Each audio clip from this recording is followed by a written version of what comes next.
भाइयों, ईसाई धर्म वालों को मेरी तरफ से हार्दिक शुभकामनाएं और क्रिसमस डे की भी हार्दिक शुभकामनाएं हैं और पूरे भारतवर्ष को हार्दिक शुभकामनाएं हैं। मैं उन विकास की बात करना चाहता हूं जो आज सबसे ज़्यादा विकास हमारे हिंदू धर्म के भाई लोग कर रहे हैं। उन्हें किसी चीज़ की चिंता नहीं है। उनके धर्म ज़्यादातर खतरे में रहते हैं और तो और कभी इस्लाम से तो कभी क्रिश्चन से, ईसाइयों से। तो मुझे ये नहीं समझ में आ रहा इतना विकास क्यों कर रहे भाई लोग। तुम लोग किसी के बहकावे में आ जाते हैं और कहते हैं कि हिंदू धर्म खतरे में, हिंदू धर्म खतरे में। कभी हनुमान चालीसा पढ़ते हैं तो कभी रामचरितमानस पढ़ते हैं। भाई लोग क्या हो गया तुम लोगों को? क्यों इतना विकास कर रहे हो देश का? मुझसे देखा नहीं जा रहा है। और तो अभी मुसलमानों से तुम्हारा धर्म खतरे में था, अब ईसाइयों से धर्म खतरे में, जबकि 80% भारत की हिंदू की जनसंख्या है, हिंदू धर्म की जनसंख्या है।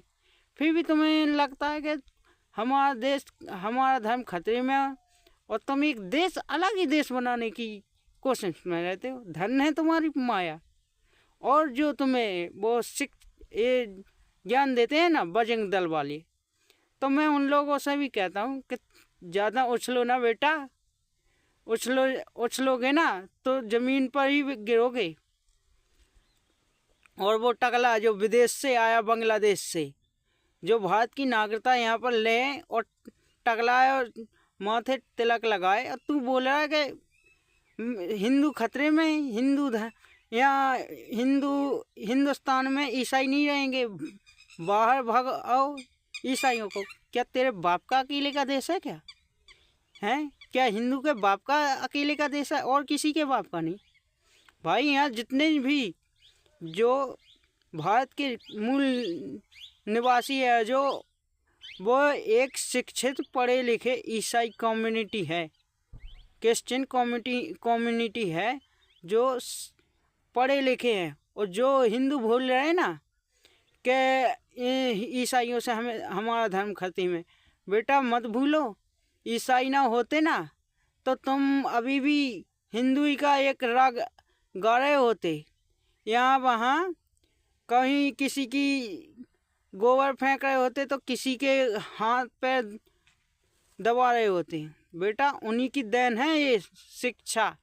तुम जौन उछल रहे हो, मस्जिद के सामने हनुमान चालीसा पढ़ते हो, कभी गिरजाघर के सामने वो हनुमान चालीसा पढ़ते हो, तो समझो बात को।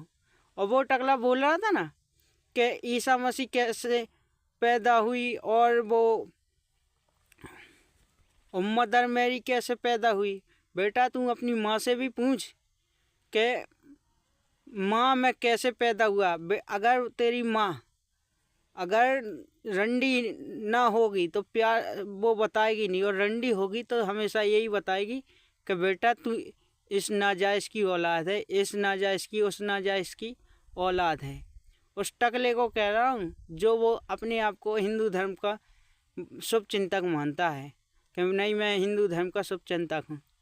तो मैं ये बोल रहा हूँ, और जो भारत देश के हैं उनने बहुत विकास कर लिया, इतना विकास कर लिया कि अपने बच्चों को भी वो दाव पे लगाकर हिंदू धर्म की रक्षा करते हैं।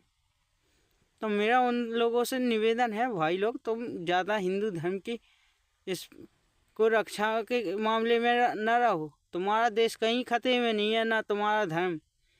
सब खतरे में क्या है? अरावली जंगल, पहाड़, और जो अडानी को बेच दिया उन बीजेपी सरकार ने, और जो बोल रहे थे कि एक पेड़ माँ के नाम लगाओ, उसको बचाओ, फिर तुम्हारा धर्म बचेगा और तुम बचोगे और तुम्हारे बच्चे बचेंगे। और प्रकृति को ख़त्म करने पे तुले हो ना, तो वो भी करवा लो, तुम ख़त्म कर दो। फिर काय का धर्म, काय का तुम, फिर ठेकेदार भी ख़त्म, फिर ये जो खतरे में रहता तुम्हारा धर्म, हिंदू धर्म, फिर वो कभी खतरे में नहीं रहेगा। तुम लोग जब रहोगे ना, जब स्वच्छ हवा नहीं मिलेगी, ना स्वच्छ वातावरण मिलेगा, ना तो स्वच्छ पानी मिलेगा, कभी ठंड लगेगी तो कभी गर्मी लगेगी, क्योंकि वो अरावली पे पहाड़ है बहुत बड़े बड़े, जिसे सरकार ने तोड़ने के लिए आदेश दे दिए। तो मेरा यही कहना है कि भाइयों, ज़्यादातर तुम या तो धर्म बचा लो, या अपनी पर्यावरण को बचाओ, या फिर अपनी प्रकृति को बचाओ। प्रकृति और पर्यावरण को बचाने के लिए आंदोलन करो, ना कि शिक्षा पर बात करो, किसानों की आय पे बात करो कि दुगनी कब होगी। पेट्रोल पे बात करो, सवाल पूछो। पर तुम्हें सवाल पूछना तो आता नहीं है, सिर्फ एक ही बात आती है, हिंदू धर्म। हिंदू धर्म खतरे में। 80% लोग हिंदू धर्म में लोग हैं, जनसंख्या 80%, फिर भी तुम्हारा धर्म खतरे में है। धन्य प्रभु, धन्य है। मुझे कभी कभी लगने लगता है कि फांसी लगा के मर जाऊं, और मुझे ऐसा भी लग रहा है। धन्यवाद।